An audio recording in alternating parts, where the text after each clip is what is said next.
Welcome back. Andhra Pradesh 10th class public exam 2024 important questions ఈ వీడియోలో హిందీకి సంబంధించి ఈ ఇంపార్టెంట్ క్వశ్చన్స్ని అందిస్తా. ఇప్పటికే హిందీకి సంబంధించి ఒక వీడియోలో మీకు ఇంపార్టెంట్ క్వశ్చన్స్ని చెప్పాను. ఆ వీడియో ఎవరైతే చూడలేదో అవి ఖచ్చితంగా చూడండి. అది వీడియో నెంబర్ 7. దాంట్లో నేను హిందీకి సంబంధించి ఇంపార్టెంట్ క్వశ్చన్స్ని చెప్పాను. అవి ప్లస్ ఈ వీడియోలో నేను చెప్పబోయేటటువంటి క్వశ్చన్స్ గనక మీరు ప్రాక్టీస్ చేసి అంటే మీరు చదివి ప్రాపర్గా రాయగలిగినట్లయితే 100% పాస్ అవటం కాదు, మంచి మార్క్స్ తెచ్చుకుంటారు. హిందీలో పాస్ అవటం అనేది చాలా ఈజీ. ఎందుకంటే లిమిటెడ్ టాపిక్స్ గనక చదివినట్లయితే మంచి మార్క్స్ అనేవి తెచ్చుకుంటారు. సో కాబట్టి నేను ఇప్పుడు ఆల్రెడీ హిందీకి సంబంధించి ఒక వీడియో చేశాను. ఆ వీడియో చూడండి. ఆ వీడియో చూడకపోతే అది చూడండి. దాంతోపాటుగా ఈ వీడియోలో చెప్పేటటువంటి హిందీ క్వశ్చన్స్ని కూడా ప్రాక్టీస్ చేయండి. ఎందుకంటే ఇప్పటికే మీరు హిందీ చదివేసి ఉంటారు. జస్ట్ రివిజన్ పర్పస్ కోసం, అంటే ఇవి ఖచ్చితంగా వస్తాయి కాబట్టి రివిజన్ పర్పస్ కోసం ఇవి ఖచ్చితంగా చదవండి. అయితే మీకు ఇక్కడ హిందీకి సంబంధించి ఒక ఇంపార్టెంట్ పాయింట్ చెప్పాలి. అదేంటంటే పబ్లిక్ ఎగ్జామ్లో హిందీ పేపర్లో question number 1 to 12 1 mark grammar ఉంటుంది. డిఫరెంట్ కాన్సెప్ట్స్ ఆఫ్ గ్రామర్ ఉంటుంది. క్వశ్చన్ నెంబర్ 1 నుంచి క్వశ్చన్ నెంబర్ 12 వరకు గ్రామర్ ఉంటుంది. ఆ తర్వాత క్వశ్చన్ నెంబర్ 13, 14, 15 అండ్ 16 ఇవి అన్నోన్ ప్యాసేజెస్, అన్నోన్ పోయమ్స్ ఉంటాయి. అన్నోన్ పోయమ్స్ ఉంటాయి. సో ఇవి మనం చదివి రాయవలసినవి కాదు.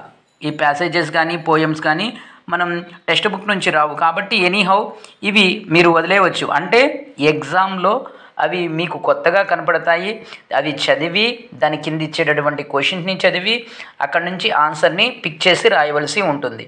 ఫర్ ఎగ్జాంపుల్ ఒక అన్నోన్ ప్యాసేజ్ ఇచ్చారనుకోండి, ఆ ప్యాసేజ్ని చదివి అంటే ప్యాసేజ్ అంటే పారాగ్రాఫ్ అది చదివి దాని కింద ఇచ్చినటువంటి 4-5 క్వశ్చన్స్ని మీరు అర్థం చేసుకొని ఆ పారాగ్రాఫ్ నుంచి ఆన్సర్స్ని ఎక్స్ట్రాక్ట్ చేసి రాయవలసి ఉంటుంది. సో కాబట్టి దీనికోసం మీరు ప్రిపేర్ అవ్వవలసిన అవసరం లేదు. ఇది నేను చెప్పేది ఏంటంటే ఇక్కడ ఈ 13 నుంచి 16 వరకు దీనికోసం మీరు చదవవలసిన అవసరం లేదు. డైరెక్ట్గా ఎగ్జామ్లో రాయాల్సి ఉంటుంది. ఇక నెక్స్ట్ వచ్చేసి క్వశ్చన్ నెంబర్ 17 ఎగ్జామ్ పేపర్లో నేను చెప్తున్నాను. పబ్లిక్ ఎగ్జామ్ పేపర్లో క్వశ్చన్ నెంబర్ 17 వచ్చేసి కవి పరిచయం ఉంటాయి. సో ఈ కవి పరిచయం గురించి ఇక్కడ నేను చెప్తాను. మొత్తం మీకు 5 కవి పరిచయాలు చెప్తాను. దాంట్లో నుంచి ఖచ్చితంగా ఒక కవి పరిచయం అనేది ఉంటుంది. మీరు 2 కవి పరిచయాలు ఇస్తారు. దాంట్లో నుంచి ఒకటి రాయవలసి ఉంటుంది. సో దీన్ని మీరు ఒకసారి చూడండి. ఫస్ట్ వన్ వచ్చేసి Sumitranandan Pant lesson number 1. First one వచ్చేసి సుమిత్రానందన్ పంత్ లెసన్ నెంబర్ 1. తర్వాత రామ్గిరి Sinha Dinkar lesson number 4. Lesson number 4. తర్వాత మీరాబాయి లెసన్ నెంబర్ 7. ఆ తర్వాత ఫోర్త్ వన్ వచ్చేసి ఆర్పి నిరాంక్ లెసన్ నెంబర్ 3.